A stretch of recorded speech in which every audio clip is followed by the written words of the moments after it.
I was just gonna say I have to do that. Yeah. Really. I'm not saying like, oh, everyone should live this lifestyle. This is definitely not for everyone. Welcome to the Next Level Income Show, where it's our goal to take your income, your investments, and your life to the next level. I'm your host, Chris Larson. If you haven't yet, get a copy of our book for free at our website, nextlevelincome.com. That's www.nextlevelincome.com. Just click on the book link, and I'll even send you a copy if you put your address in. On today's show, we have my friend Bobby Casey. He's an international tax strategist, a lifelong entrepreneur, and managing partner of Global Wealth Protection. He's also the founder of BusinessAnywhere, helping entrepreneurs legally reduce taxes, protect assets, and run borderless businesses from anywhere in the world. Today, Bobby is going to talk about how you can use some simple tools to help protect you and your family with your investments, with your business, and specifically the structures that you can use. He's also going to share the moment in his life where things changed for him, and he decided that he was going to live a truly life of freedom. Bobby Casey, welcome to the show. Hey, Chris, thanks for having me today. Yeah. Good to catch up. We haven't seen each other in a while. I know. It's great to catch up, and you're part of the year. You're practically my neighbor here in North Carolina, but today you're coming to us from Mexico, and I think that's pertinent because you've created really a lifestyle of freedom, Bobby. And we're going to talk about entity creation and those sorts of things. But I'd love for you to talk about, how you've consciously created, this life where you travel internationally and you have real, true freedom. Sure. So it goes back a ways. Like I don't want to go into detail. We don't have that much time, but I had another business. I had several other businesses actually, but I had another business that I built in my 20s that I got rid of in my 30s. And I think I was like 32, 3-ish, something like that. And I realized I didn't really like what I was doing. Actually, I'll take it a bit to the extreme. I actually hated my customers. I hated my business. I hated my employees. And I just realized like nothing. I wasn't living the life I wanted. Let's put it that way. And I decided to sell the company. And in the process, I decided, it's funny. I actually took, I had an RV at the time. I took my RV alone. I went out to the Outer Banks. The Outer Banks. I went out to the Outer Banks. There's a cool campground right on the beach. Mm-hmm. And I went out there for a week all by myself, stocked up my RV, and I sat there for a week just reflecting on what was going on, what I wanted to do, goals, planning, stuff like this. Yeah. And I kind of came up with a framework, and I realized that, like a dartboard, you got like the bullseye in the middle, and then you got the rings around the dartboard, right? Like that, right? So what I realized, me and pretty much everybody, we grow up with our career as that bullseye on the dartboard. So everything else in our life becomes like a ring around that dartboard. Yeah. So whatever your career is, your job, your business, whatever, that tends to, we're even trained from school to make, work the most important thing, the career, the business, everything. Yeah. And I've done that just like most of us at some point. And I realized I didn't like that. So what I did is I sat there while I was at Outer Banks, and I kind of designed what I wanted my life to look like. And I decided lifestyle, how I lived was really important. And I wanted to live a really good, high quality of life, doing exactly what I wanted, where I wanted, when I wanted.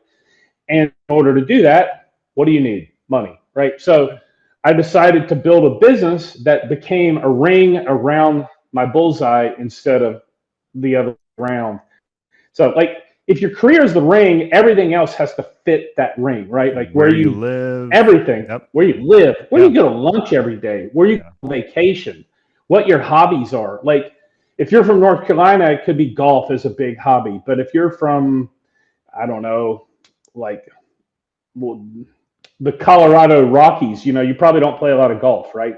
So like it really depends everything. And I decided one of the things that was really important to me is I wanted to travel. I wanted to see the world. I really loved working with entrepreneurs. Those are the people I really enjoyed spending my time with. And so I had to have a business that worked with entrepreneurs, first of all. Second, I had to have a business where I could run it from anywhere in the world. I could do my job from anywhere in the world. I actually took that a step further and built it so that actually all my employees can work remotely as well. Love it. Because Yeah. I thought, like, from a quality of life perspective, if I'm going to have a nice quality of life, I think my team should also have the ability to work from home. Now, they don't all like travel the world like I do. They just Yeah. don't choose that. But, I've got like some moms that work for me that want to take a 2-hour lunch with their kids one day, and I want them to have the easy freedom to do that. Absolutely. I love So that. that's kind of how it happened. I just actively chose it. I love that. And you said some really important things, Bobby. I think, specifically in the United States, we define ourselves by, what we do. It's like, oh, what do you do? And that's the question. That's like the first question people ask, like, what do you do? They want to, that's our core identity. Yeah.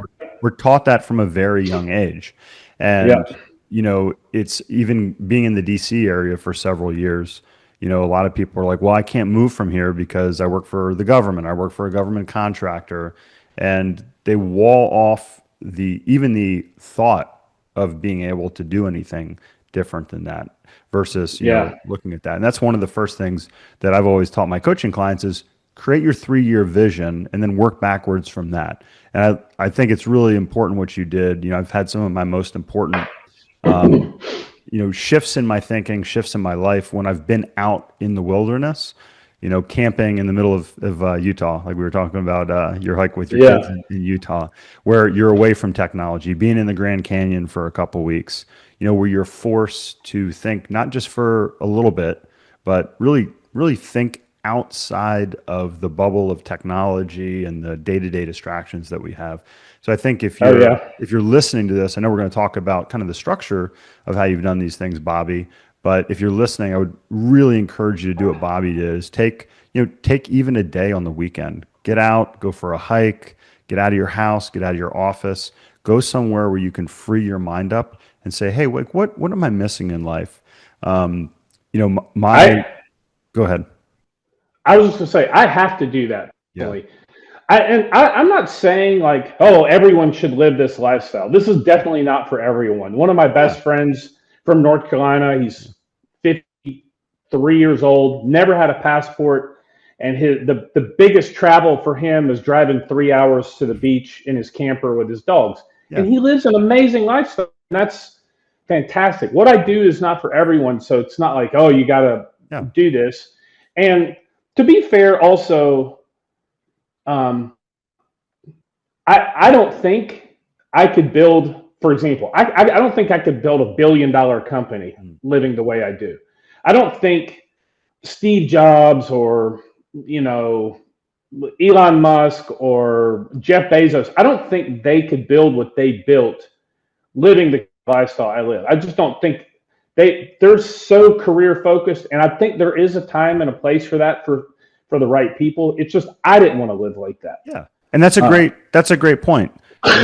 Your life, Bobby, my life, people might not want to go mountain bike for a week through the Colorado Rockies. That might not be their idea of a good time. And that's fine. I don't want to go sit on the beach for a week and do nothing. It's okay. But I think the point is, if you say, hey, what am I taking a step back from what you're doing and saying, hey, am I really living the life that I'm meant to live? And for me, at that point, I was racing bicycles. I don't know if you knew this, Bobby, but I was racing bicycles in college, and my best friend died. And I went back to school, and I continued to race for the next year. But I'm thinking, like, what am I doing here? Is this really the best I could do with my life? And the realization I came to was riding my bike around in a circle, on some roads or a track or whatever it was that happened to be that weekend or that day that I was racing. It was kind of a very menial way of living. And, again, it's, if you're going to be, I think this is a really good point. So if you're young and you're listening, you might say, hey, I want to be really focused on my career right now. I want to build, an income, a career, a business that I can generate money for investments or opportunities. And maybe that means you live in Austin, or maybe that means you live in Silicon Valley if you're building a technology company.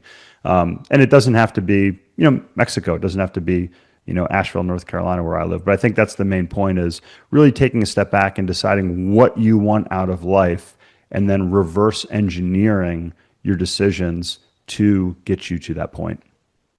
Yeah, you reminded me of something. I didn't bring this up because sake of brevity, but I raced motorcycles for about 20 years. And in 2007, I still ride a lot, race anymore.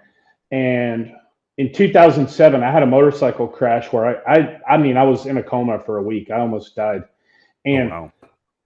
the RV trip on the beach came after, like a couple of months after that motorcycle trip or motorcycle crash. Yeah. Because just like you said, when your buddy died, you started thinking like, what's this all about?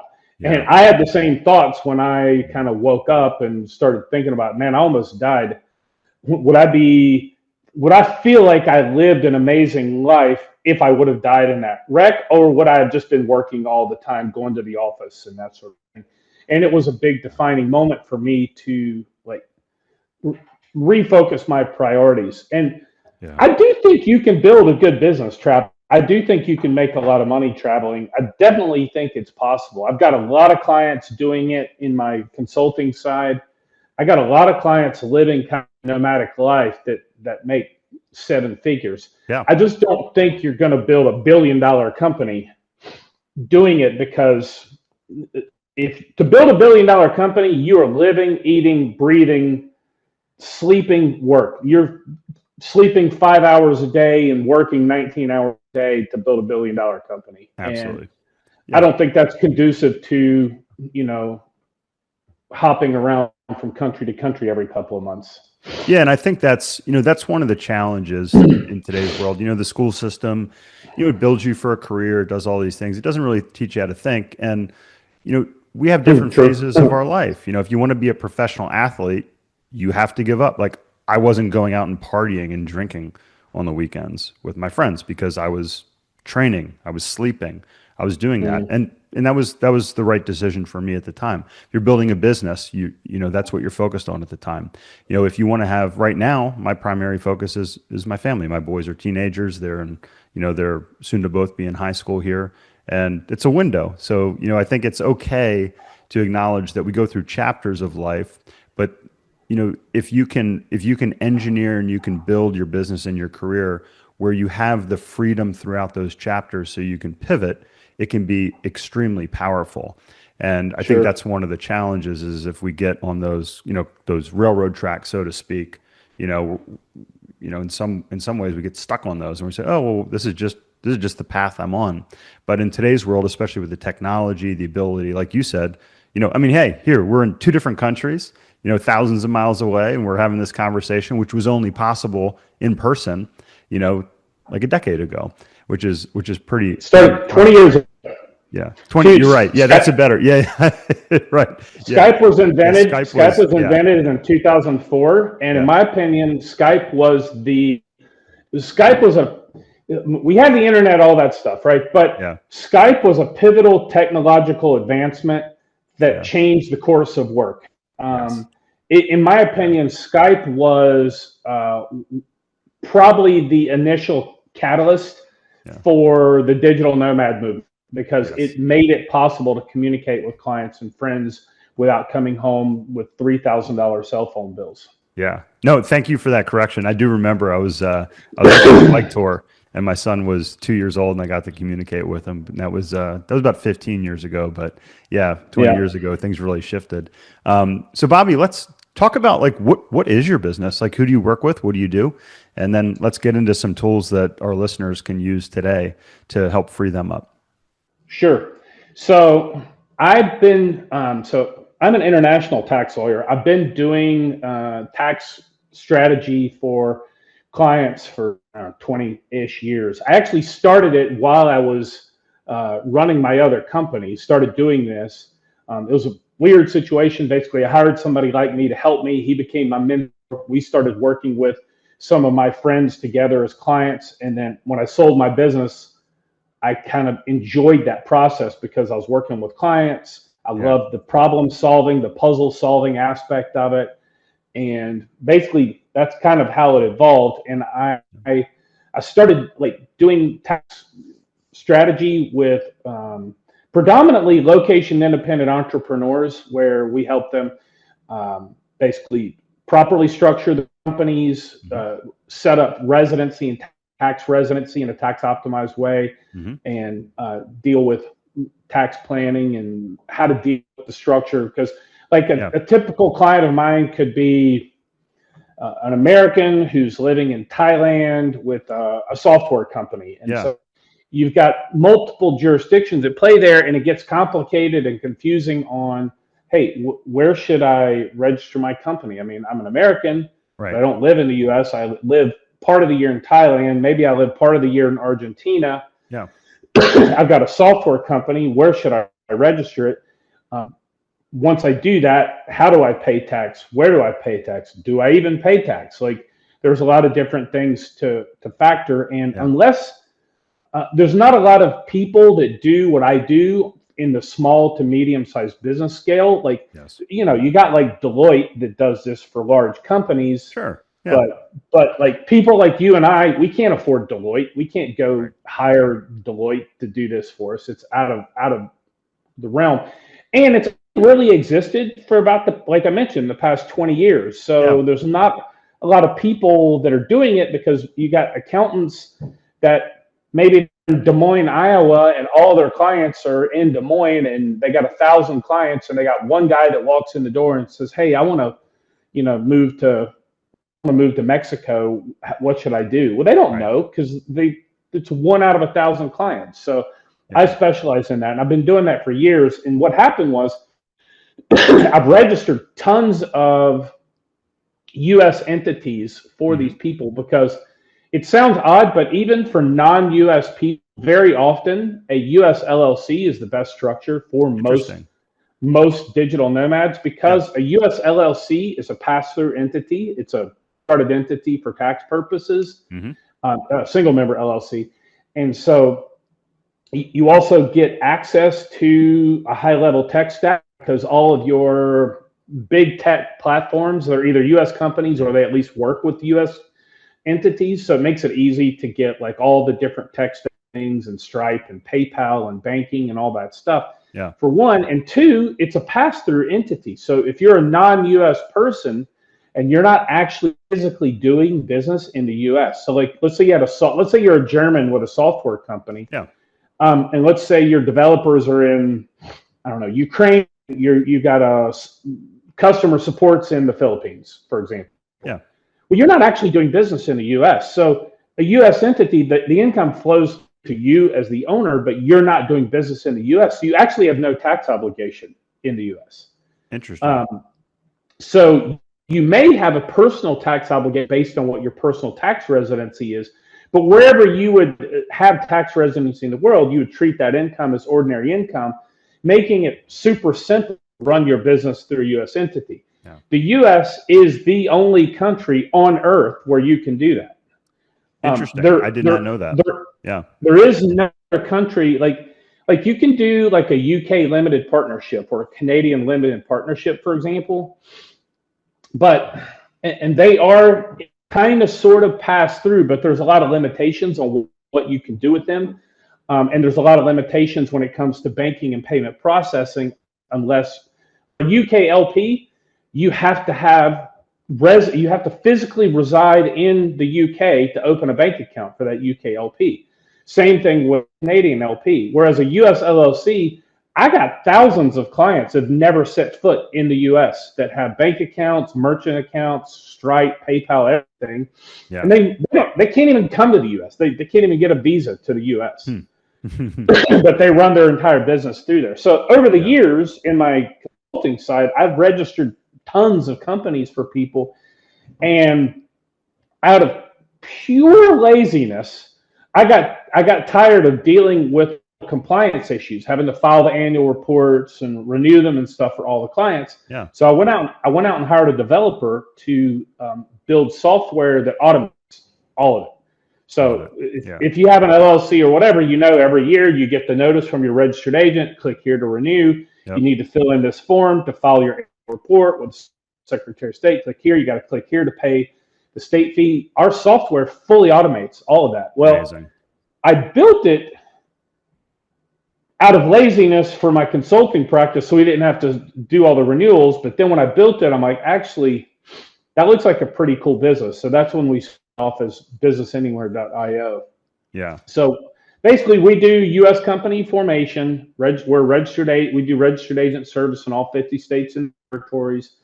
We do help with bank account openings, bookkeeping, tax filings, your tax ID numbers, ITIN, EINs, registering trademarks. But it's basically like a one-stop shop for your startup. Yeah.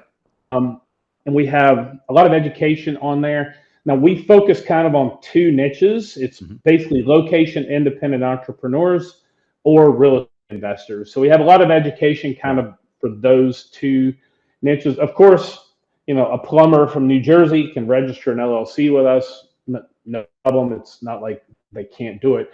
But all of our tools are designed to be fully remote. Like everything you can do sitting on your laptop from where in the world. Yeah. And then we also do tax consulting through that company as well. So what's the number one mistake you see? Like, so you got a real estate investor in the US, they're like, oh, I think I'm doing this the right way. What's the number one mistake you see, either young, I say young, like early entrepreneurs making, or people that have a career, but maybe they have a real estate investment business on the side? Yeah. So we could go 1 through 20 here, but the number one mistake, the one that I really see the most, especially first time, either entrepreneurs or investors, they're starting their first entity. Maybe you said real estate investors. The first mistake I think people make in the real estate investing side is thinking you don't need to hold the property in an entity. They think, oh, I don't need an LLC for this. Like I see this on Reddit all the time. Yeah. You don't need an LLC to hold your rental property. All you need is property insurance. That's insanity. That's like pure insanity.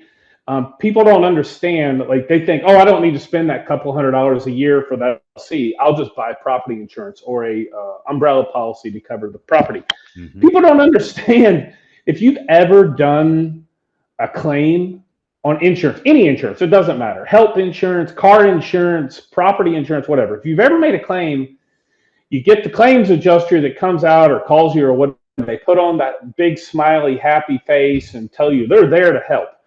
An insurance adjuster's entire job is to not pay your claim. That's literally their job, is to find a loophole to not pay your claim.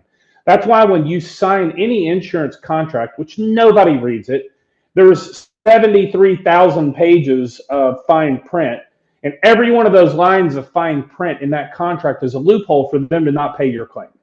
So, like, for example, let's say you got Helene here. Yeah. Yeah. So let's say, right, Hurricane Helene, you're in that disaster zone. A lot of people saw that. Oh, wait, you don't cover floods? Yep. Oh my God. Massive floodplain, yeah. Our gym owner had that exact issue. Yeah, that was a big thing in the Asheville or that whole Western Carolina area. That a lot of those were like, no, we don't cover floods. It was on page 900 of your your insurance contract. Yeah.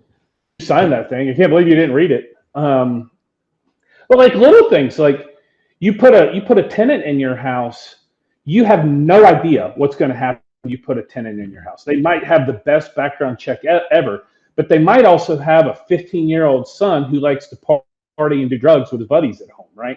Yeah. Or they might decide to open a meth lab in the kitchen. Like that happened to a client of mine. That actually happened to a client of mine. Yeah. He had 10 rental houses. He came to me from the consulting side. He had 10 rental houses, all of them in his own name. Somebody gave him advice. You need to have properties in an LLC, waste of money, waste of time. So he had liability insurance on all 10 houses. Well, one of his houses, they had literally had a meth lab in the kitchen. The house blew up. Some people got killed, or a person got killed. They ended up getting sued. Well, guess what insurance doesn't cover? Meth labs. Illegal activity. Any illegal activity, right? Yeah. So he lost all 10 of his rental houses, and then they put a lien on his personal property on his house too. Oh my gosh. He lost basically everything. He went completely bust. all because somebody told him he didn't need an LLC, right? Wow. So the biggest mistake I see people on the front end is just not doing a proper structure for their assets. Like if you're going to go buy an investment property, don't want to protect it. Insurance is one thing. I do believe you should have insurance on that property to cover you as much as it can, but it doesn't cover everything. Yeah. Hands down. Where I was going to answer your question, because I wasn't sure if you were going the business route or the investor route. So the number one big problem on the investor side is not using an entity to buy their properties. But aside from that, the number one biggest mistake both investors and entrepreneurs make is do-it-yourself company formation. It blows my mind how many people, and again, I see this on Reddit all the time. We do Reddit marketing. That's why I mentioned Reddit. I see questions there all the time. We have a whole team that answers questions on Reddit. Yeah. So I see those sometimes and I'm like, oh my God.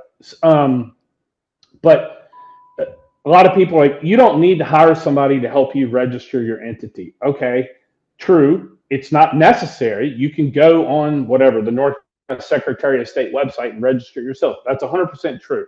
But what you're going to find out when you go through the process of registering, they ask for your registered agent. Now, and they also ask for an organizer. So when you fill in these forms, when you register, and this is the same basically for every state, you have a registered agent in every state. A registered agent is a legal address for your company in that state. And what a registered agent does, they're the legal contact for any legal documents, like if you get sued, so SOP or Service of Process Mail, notices from the Department of Revenue, the IRS, the Secretary of State. So by law, you have to have a registered agent who is available Monday through Friday, 8 to 5 during normal business hours to physically receive signature mail. Okay, that is the definition of what a registered agent does. So when you fill in the forms, it asks for your registered agent, and you can choose to be your own registered agent or you hire a registered agent. If you do it yourself, you're like, oh, well, I live in North Carolina. I'll just put my name and address on here. I'll do that because then I don't have to pay this $200 a year for this registered agent. Well, the problem with that is now your name and your home address just became a matter of permanent public record, like forever and ever. It always stays in public record. You cannot change it. You can't go back and say, I need to fix my LLC and add a registered agent. You can do that, but the historical record of every filing from day one of your entity is in that record. So if I'm looking to find you in any way, and I think you have some association with Chris LLC, I'm just going to go to the Secretary of State's website, look up Chris LLC, and I'll go to the very first articles of organization you filed in year one and be like, oh, okay, well, this is Chris's home address. Easy enough. The reason that's important, number one, privacy. Like I could go into countless examples of nefarious intent people might have with having your home address, but even little things like getting junk mail at your house, like, because every one of your junk mail providers goes and pulls those addresses out of those databases. Yeah. But like I had a client a couple of years ago who called me, and basically, I'll be fast. I know you don't have that much time, but basically he had a supplement company in Florida. He registered the company himself because he didn't want to spend the money on a registered agent. He got sued, but when they looked him up and saw that his and his wife's name, he did her a great favor. Him and his wife's name were on there as organizers and registered agents with their home address. So when they sued the company, they added them personally to the lawsuit and sued them personally. And he ended up having to settle that claim for almost $1 million. Wow. I had another client with a very similar situation, also in Florida, who used us as a registered agent. And what happened was they sued him. We got served because that's what we do as registered agent.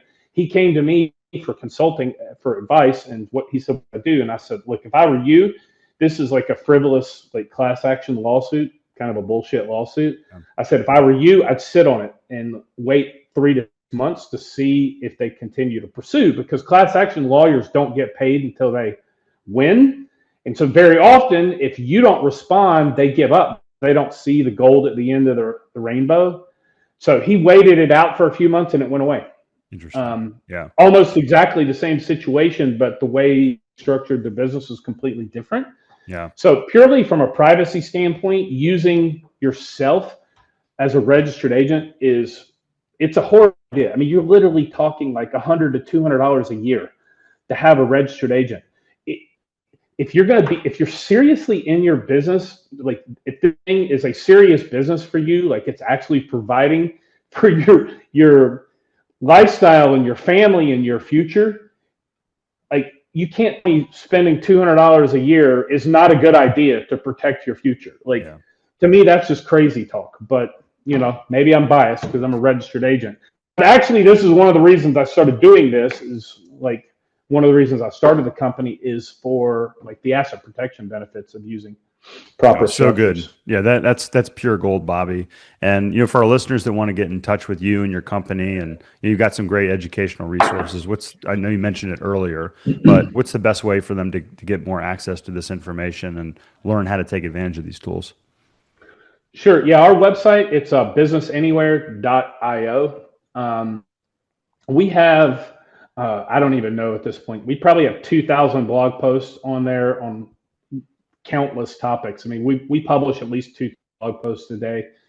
We have a YouTube channel. If you want to go dig in, there's, I don't even know how many YouTube videos, a couple hundred YouTube videos at this point. So yeah, countless free information out there.